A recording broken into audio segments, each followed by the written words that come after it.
প্রায় 10 লিটার তেল নেওয়া হয়েছে, প্রত্যেক লিটার 40 টাকা করে বেশি দিয়ে বাধ্য হয়ে নিয়েছে।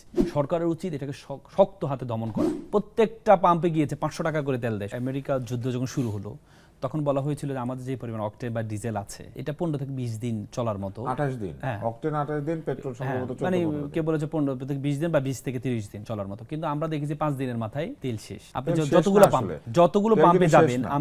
আমি গতকাল রাতে আমার ড্রাইভারকে নিয়ে পুরো ঢাকা শহর প্রত্যেকটা পাম্পে গিয়েছে 500 টাকা করে তেল দেয় শুধু। এখন আমি এভাবে করে 1500 টাকা তেল নিয়েছি, পরে এসে দেখি যে আর তেলে নেই। মানে সে তো পুরো ঢাকা শহর ঘুরেছে শুধু, পুরো কোনো জায়গায় কোনো পাম্পে তেল দিচ্ছে না। দেয় হচ্ছে আপনি সিরিয়ালে দাঁড়িয়ে আছেন, আপনি 1 ঘন্টা 1.5 ঘন্টার পর লাস্টে গিয়ে তেল নেওয়ার সময় বলে যে তেল শেষ। মানে আসলে এগুলো তেল শেষ হচ্ছে না, এগুলো একটা সিন্ডিকেট করছে। আমরা রমজান আসলে যে সিন্ডিকেট শুরু করি, সিন্ডিকেট তেল কি বেশি দামে বেচতে পারবে? না এই যে সরকারি তো তেল বেচে। এই আপনি তো, আমরা তো ওপেনলি সবকিছু দেখি, আমরা তো ওপেনলি দেখি, কিন্তু আপনার ইন্টারনাল ভাবে তেল 20 টাকা 100 টাকাও অতিরিক্ত দামে কিন্তু বিক্রি হচ্ছে। বাধ্য হয়ে নিচ্ছি আমরা, উপায় নেই। আমি আজকে নিয়েছি বেশি দাম দিয়ে, আমি আজকে নিয়েছি। হ্যাঁ, আমাকে আমি বলেছি এ দেওয়ার জন্য, দেয় নাই। মানে সে আলাদা করে রেখেছে, আমার আমার উপায় নেই, আমার গাড়ি চলতে হবে, আমি আসতে পারছি না, বাধ্য হয়ে নিয়েছি। আইনজীবী কি কাণ্ড করে? না, বাধ্য হয়ে নিয়েছি, সম্ভব মানে বাধ্য হয়ে নিয়েছি আমি, তাকে অতিরিক্ত এই দিয়ে বাধ্য হয়ে নিয়েছি। পাম্প অফ, আমি ড্রাইভারকে পাঠিয়েছি, তুমি পার্সোনাল গিয়ে একটু কথা বলো যে আমাদের লাগবে, নাহলে আমার গাড়ি এখন আমি এখান থেকে মুভ করতে পারবো না।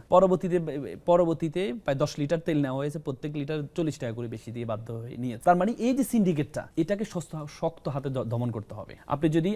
আপনি দেখেছেন বিভিন্ন জায়গায় বড় বড় এই বাসায় তেল পাওয়া গিয়েছে, বড় বড় এর মধ্যে পাম্পের এর মধ্যে তেল পাওয়া গিয়েছে। তার মানে কি, এই যে একটা সিন্ডিকেট, রমজান মাসেও এই সিন্ডিকেটটা কাজ করছে। তো সুতরাং আমাদের সরকারের উচিত এটাকে শক্ত হাতে দমন করা। এই যে নজরদারি রাখা প্রত্যেকটা পাম্পে, যে পাম্পে এতটুকু তেল ছিল, তাহলে তুমি কতটুকু দিয়েছো, বাকি তেলটা কোথায় আছে, এটা যদি তদারকি না করতে পারে, তাহলে কিন্তু একটা ভয়ঙ্কর মানে একটা কৃত্রিম ক্রাইসিস তৈরি করা হচ্ছে। আপনি প্রত্যেকটা পাম্পে যান, প্রত্যেকটা পাম্প যে পরিমাণ তেল ছিল তারা আরো 1 সপ্তাহ তেল চলে, কিন্তু তারা দেখাচ্ছে একটা দড়ি লাগিয়েছে, তেল শেষ। তার মানে কি, এই যে ইন্টারনাল ভাবে পিছন দিক থেকে তারা তেল, মানে আপনি তো হচ্ছে বাধ্য হয়ে তখন কি করবেন, আপনার তো উপায় নেই, আপনার তো মুভ করতে হবে। এখন আমাদের কাছে টাকাটা আছে, আমার এখন মুভ করা ইম্পর্টেন্ট। তার মানে আমরা দুর্নীতি মুক্ত দেশ, না পারছি না, চাঁদা মুক্ত দেশ, পারছি না। সিন্ডিকেট মুক্ত দেশ, এটার জন্য সরকারকে এটাকে লাইবিলিটি নিতে হবে, সরকারকে শক্ত হাতে দমন করতে হবে, প্রত্যেকটা নজরদারি বাড়াইতে হবে। সব পাম্পে তেল থাকবে না কেন? এই তো, দুইটা পাম্পে থাকবে, চারটা এটাই তো পাম্পে এখন থাকবে না। এটা আমরা কার কাছে প্রশ্ন করব?